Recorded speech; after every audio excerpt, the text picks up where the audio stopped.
नमस्कार साथियों, आपका मेरे चैनल श्रेष्ठ धर्म गंगा में स्वागत है। सभी को देवउठनी एकादशी की हार्दिक शुभकामनाएं। देवउठनी एकादशी को देवोत्थान एकादशी, देवउठनी ग्यारस, प्रबोधनी एकादशी आदि नामों से जाना जाता है। इस दिन श्री हरि विष्णु निद्रा से जागते हैं। अब आप देवउठनी एकादशी की कथा का श्रवण करें। पहली कथा। एक राजा के राज्य में सभी लोग एकादशी का व्रत रखते थे। प्रजा तथा नौकर चाकरों से लेकर पशुओं तक को एकादशी के दिन अन्न नहीं दिया जाता था। एक दिन किसी दूसरे राज्य का एक व्यक्ति राजा के पास आकर बोला, महाराज कृपा करके मुझे नौकरी पर रख ले। तब राजा ने उसके सामने एक शर्त रखी कि ठीक है, रख लेते हैं। रोज तो तुम्हें खाने को सब कुछ मिलेगा, पर एकादशी को अन्न नहीं मिलेगा। उस व्यक्ति ने उस समय हाँ कर ली, पर एकादशी के दिन जब उसे फलाहार का सामान दिया गया तो वह राजा के सामने गिड़गिड़ाने लगा, महाराज इससे मेरा पेट नहीं भरेगा, मैं भूखा ही मर जाऊंगा, मुझे अन्न दे दो। राजा ने उसे शर्त की बात याद दिलाई, पर वह अन्न छोड़ने को राजी नहीं हुआ। तब राजा ने उसे आटा, दाल, चावल आदि दिए। वह रोज की तरह नदी पर पहुंचा और स्नान कर भोजन पकाने लगा। जब भोजन पक गया तब वह भगवान को बुलाने लगा, आओ भगवान, भोजन तैयार है। उसके बुलाने पर पीताम्बर धारण किए भगवान चतुर्भुज रूप में आ पहुंचे तथा प्रेम से उसके साथ भोजन करने लगे। भोजन करने के बाद भगवान अंतर्धान हो गए तथा वह अपने काम पर चला गया। 15 दिन बाद अगली एकादशी को वह राजा से कहने लगा कि महाराज मुझे दुगुना सामान दीजिए। उस दिन तो मैं भूखा ही रह गया।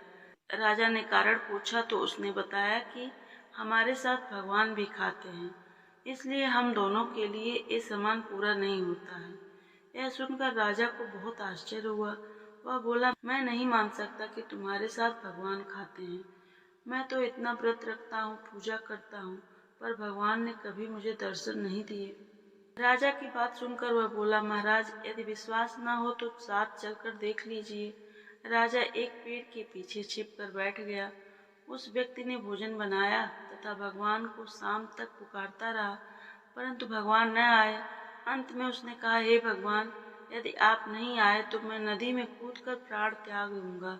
लेकिन भगवान नहीं आए। तब वह प्राण त्यागने के उद्देश्य से नदी की तरफ बढ़ा।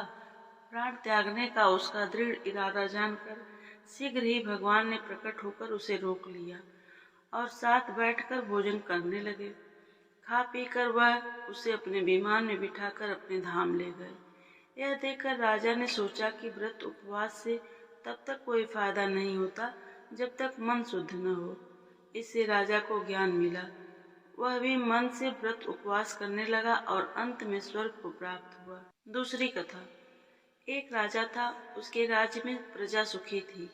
एकादशी को कोई भी अन्न नहीं बेचता था, सभी फलाहार करते थे। एक बार भगवान ने राजा की परीक्षा लेनी चाहिए। भगवान ने एक सुंदरी का रूप धारण किया तथा सड़क पर बैठ गए। तभी राजा उधर से निकला और सुंदरी को देखकर चकित रह गया। उसने पूछा, हे सुंदरी, तुम कौन हो और इस तरह यहाँ क्यों बैठी हो? तब सुंदर स्त्री बने भगवान बोले, मैं निराश्रिता हूँ, नगर में मेरा कोई जाना पहचाना नहीं है, किससे सहायता मांगूं? राजा उसके रूप पर मोहित हो गए। वह बोले, तुम मेरे महल में चलकर मेरी रानी बनकर रहो। सुंदरी बोली, मैं तुम्हारी बात मानूंगी, पर तुम्हें राज्य का अधिकार मुझे सौंपना होगा। राज्य पर मेरा पूर्ण अधिकार होगा। मैं जो भी बनाऊंगी तुम्हें खाना होगा।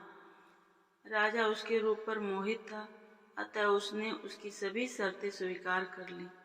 अगले दिन एकादशी थी। रानी ने हुक्म दिया कि बाजारों में अन्य दिनों की तरह अन्न बेचा जाए। उसने घर में मांस, मछली आदि पकवाए तथा परोस कर राजा से खाने के लिए कहा। यह देखकर राजा बोला, रानी, आज एकादशी है, मैं तो फलाहार ही करूंगा। तब रानी ने शर्त की याद दिलाई और बोली, या तो खाना खाओ, नहीं तो मैं बड़े राजकुमार का सिर काट लूंगी। राजा ने अपनी स्थिति बड़ी रानी से कही तो बड़ी रानी बोली, महाराज, धर्म न छोड़ें, बड़े राजकुमार का सिर दे दें। पुत्र तो फिर मिल जाएगा, पर धर्म नहीं मिलेगा। इसी दौरान बड़ा राजकुमार खेल कर आ गया। माँ की आंखों में आंसू देखकर वह रोने का कारण पूछने लगा तो माँ ने उसे सारी बात बता दी। तब वह बोला, मैं सिर देने के लिए तैयार हूँ, पिताजी के धर्म की रक्षा जरूर होगी। राजा दुखी मन से राजकुमार का सिर देने को तैयार हुआ तो रानी के रूप से भगवान विष्णु ने प्रकट होकर असली बात बताई। राजन, तुम इस कठिन परीक्षा में पास हुए। भगवान ने प्रसन्न मन से राजा से वर मांगने को कहा तो राजा बोला, आपका दिया सब कुछ है, हमारा उद्धार करें। उसी समय वहां एक विमान उतरा। राजा ने अपना राज्य पुत्र को सौंप दिया और विमान में बैठकर परम धाम को चले गए। साथियों, आशा करती हूँ कि आपको ये कथा अच्छी लग रही होगी। धन्यवाद।